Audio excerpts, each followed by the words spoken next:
Hello everyone, welcome to Horror Stories. Story 1. In 2005, a young woman living in a remote farmhouse who was taking care of her ill elderly grandmother was suddenly awoken from a nap by a loud and crazed screaming. After rushing to her grandmother's room, she saw her cowering under the sheets like a little girl. The young woman, whose name has not been disclosed, shook her grandmother vigorously to get her attention. When the grandmother finally regained composure, she claimed that she saw a red figure standing by the door, one that she could only describe as Satan. The grandmother stated that she has never hallucinated in her life and that she knows what she saw was real.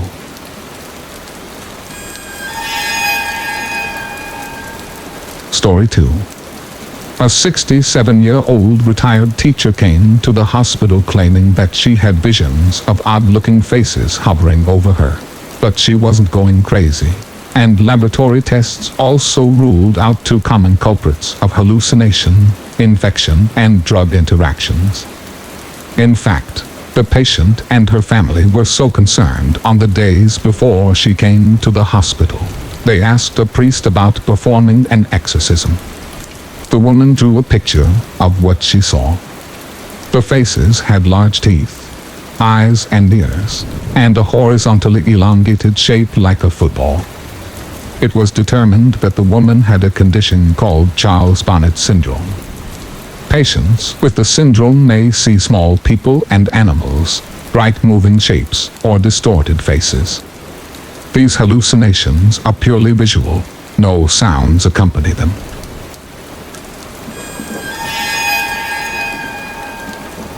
Story 3. In 1995, a man named Tony Cariata had just recently lost his mother to cancer. He locked himself in his bedroom for days, completely depressed and devastated. One night, he woke up to the sound of the wooden floor cracking as if pressure was being placed on it. He looked up and saw his mother standing by the doorway watching him. His screams were so loud that his neighbors called the police, who were the ones who got this information off of him. Doctors found nothing wrong with him that would normally cause for hallucinations. As far as anybody knows, he hasn't seen her since.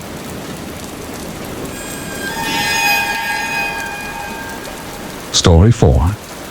This happened when I was really little and I lived alone with my single mom. She always came to check on me every night when she would get up to go to the bathroom. This one night in particular, I remember waking up, thinking I heard something in my closet. I looked up and my mom was at the foot of my bed, giving me a playful wave. She told me to go back to sleep. She then went into my closet and pulled the door until it was just barely open. And she just stood in there, poking her head through the crack of the barely open closet. I remember vividly seeing her eye peeking through the crack at me. I laughed like any little kid would do in that situation and then fell asleep moments later. When I was eating cereal the next morning, I asked my mom why she was hiding in the closet last night, and she just stopped and gave me a puzzled and concerned look. She told me she hadn't been in the room all night. At first she assumed somebody had broken into the house, but she soon realized it was some kind of hallucination or dream. Since this experience I have only had two other hallucinations, neither of them as vivid or as creepy as this one.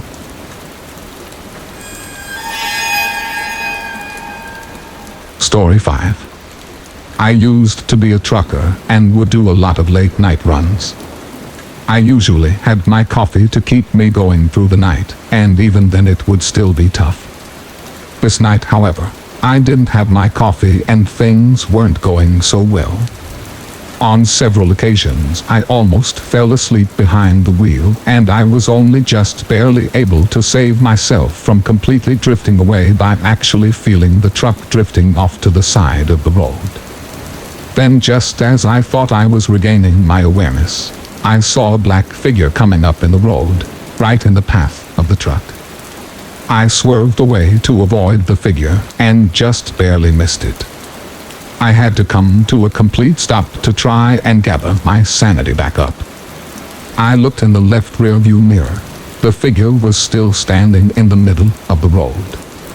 I am not usually a person to confront things in any situation, but something possessed me to get out of that truck and give the person a piece of my mind. But when I got out of the truck, there was nobody there. I was seemingly the only person on this road for miles. I took off after that, and about 5 miles down the road, I pulled over and fell asleep. I think my mind was playing tricks on me that night, but I don't know why my brain would create such an eerie image.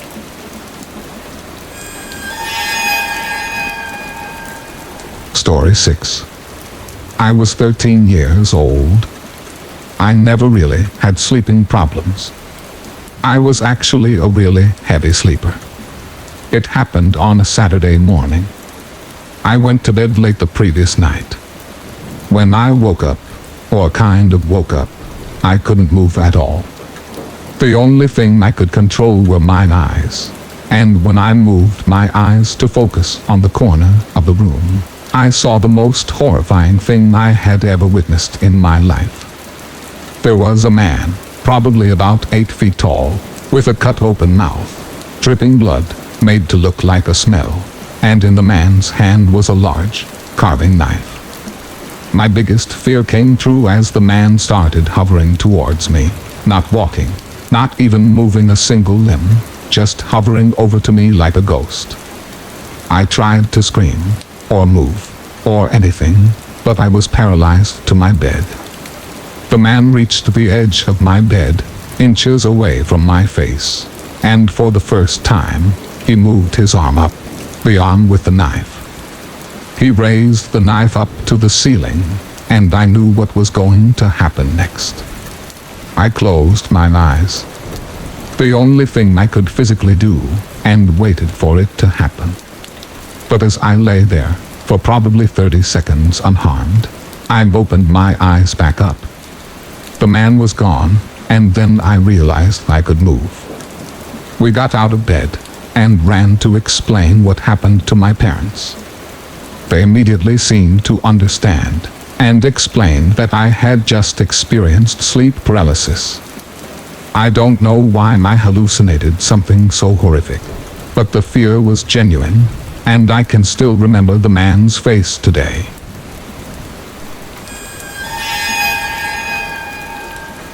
Story 7. Being a single mother and having to work 2 jobs, I always have to hire a sitter to watch my 3-year-old son. I have a long drive from my second job, and on a few occasions I have almost fallen asleep behind the wheel from exhaustion. There was one night that I felt myself starting to doze off, so I tried pinching myself and shaking my head, and doing anything to wake myself up. There were no lights at all on this highway, which made it even worse. And then I heard a giggling sound coming from behind me. I looked in the mirror, and saw my 3-year-old looking at me in the back seat. I slammed on the brakes and looked at the back seats to find them empty. 10 seconds later, I got a phone call from the sitter, telling me that he had fallen down the stairs and broke his ankle. I was fully awake after that and sped home. To this day, I still believe because of this, that mothers have some kind of sixth sense when it comes to their children.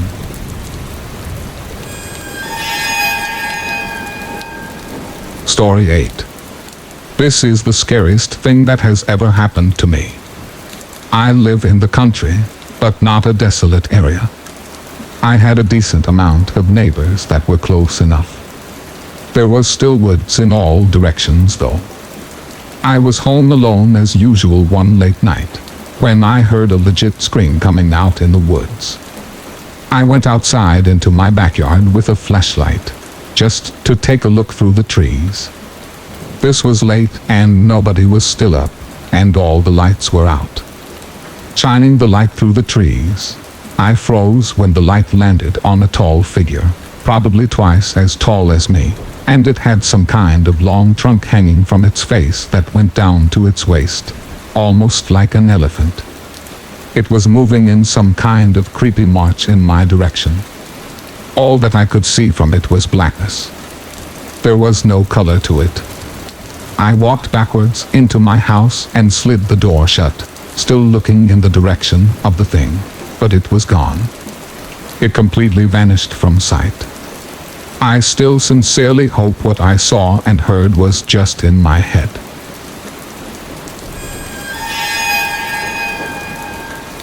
Story 9.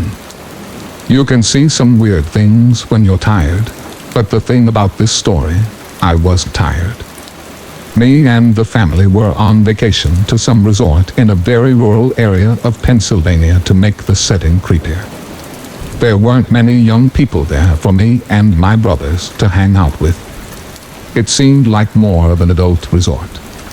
But then one day, when I was walking outside of the main lodge of the resort, I for some reason looked up to a window on the second floor and saw a teenage girl looking down at me. From that distance, she looked kinda cute, so I gave her a wave. But she didn't show any sign of reaction, so I just moved on. However, later that same day, I was so bored that I was sitting on the swing set at the little playground of the resort, and that's when I saw the same girl again. She was a little ways away from me down past the playground, close to the tree line, and she was just standing there, staring at me. Being a teenage guy, my hormones controlled my body, and so I got off the swing and began walking over to her. As I started getting closer to her, I realized she wasn't as cute as I thought she was. There was something about her face that just gave off a creepy vibe. I can't put my finger on it, but if I had to say, I think it would have to do with her eyes and her mouth. I'd say once I got about halfway over to her, she turned around completely and ran into the woods. And I mean she full-on ran into the woods. I stopped in my tracks, completely turned off. This girl seemed like a freaky stalker. I didn't see her the rest of our stay at the resort.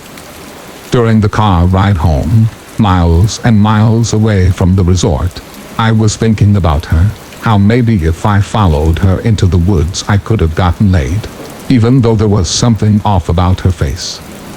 But then what I saw next made me feel like my heart dropped into my stomach. Looking down ahead, I saw the same girl standing by the tree line on the side of the highway. As we sped past her, I saw her head turn so that she was always looking right at me, even through the tinted minivan windows. I asked my parents if they saw her, and they just responded, "Saw who?" Soon afterwards, I accepted that it was all in my head, and that the girl was never even there.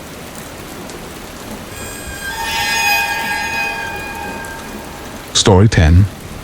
I can tell you from experience that sleep paralysis is the scariest thing you can go through. I was 19 at the time, and unlike most other people, I had experienced sleep paralysis 3 times in my life. But on one horrible night, it happened a 4th time, and it was much worse than any other time, or anything in my life for that matter.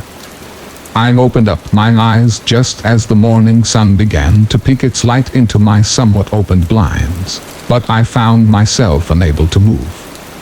It's already a hellish experience enough, but what I saw only made it an emotionally scarring experience.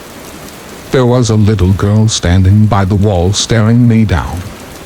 At least, I assumed she was, because her eyes were nothing but black.